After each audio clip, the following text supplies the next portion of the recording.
महाराष्ट्र की पालघर जिले में बड़ा राजनीतिक घटनाक्रम देखने को मिला। पालघर मॉब लिंचिंग के मुख्य संदिग्ध काशीनाथ चौधरी का बीजेपी में शामिल होना महाराष्ट्र में बड़े राजनीतिक विवाद का कारण बन गया। बीजेपी ने पहले इस घटना पर तत्कालीन सरकार को घेरा था, वहीं अब एक आरोपी को पार्टी में लेने के कारण विपक्ष और अपनी पार्टी के अंदर भी आलोचना का सामना करना पड़ा। दरअसल काशीनाथ चौधरी, जिन्हें कभी बीजेपी ने गढ़चिंचले पालघर मॉब लिंचिंग मामले में मुख्य संदिग्ध करार दिया था, अब औपचारिक रूप से चौधरी बीजेपी में शामिल हो गए। बीजेपी ने नेता काशीनाथ चौधरी को पार्टी में शामिल करने के अपने फैसले पर फिलहाल रोक लगा दी।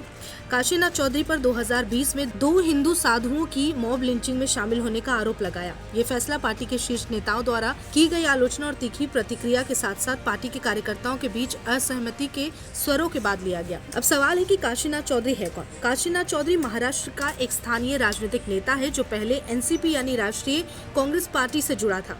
उनका नाम 2020 के पालघर साधु मॉब लिंचिंग मामले में आया, जहां 2 साधुओं और उनके ड्राइवर की भीड़ द्वारा हत्या कर दी गई। हाल ही में बीजेपी में उन्होंने प्रवेश किया, लेकिन पार्टी ने 24 घंटे के अंदर ही अपना फैसला बदल लिया और प्रवेश पर निलंबित और रद्द कर दिया है।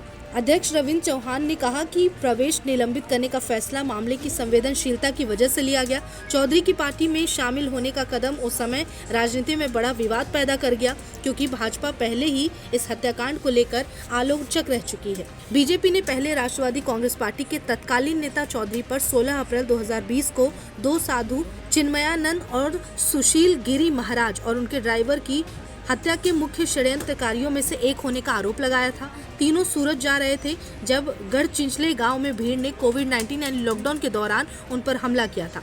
तत्कालीन महाविकास अघाड़ी यानी एमवीए की सरकार के कार्यकाल में हुई इस घटना ने राज्य में आक्रोश पैदा कर दिया था।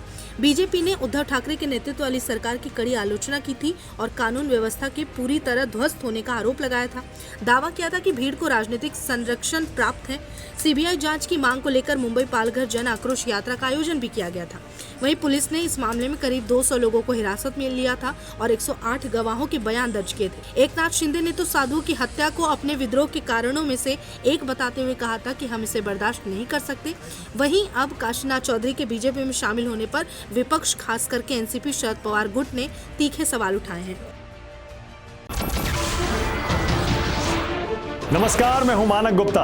अगर आपको हमारा ये वीडियो पसंद आया हो तो इसे लाइक और शेयर जरूर करें, और हाँ, हमें सब्सक्राइब और फॉलो करना ना भूलें ताकि आप देश और दुनिया की कोई खबर मिस ना करें।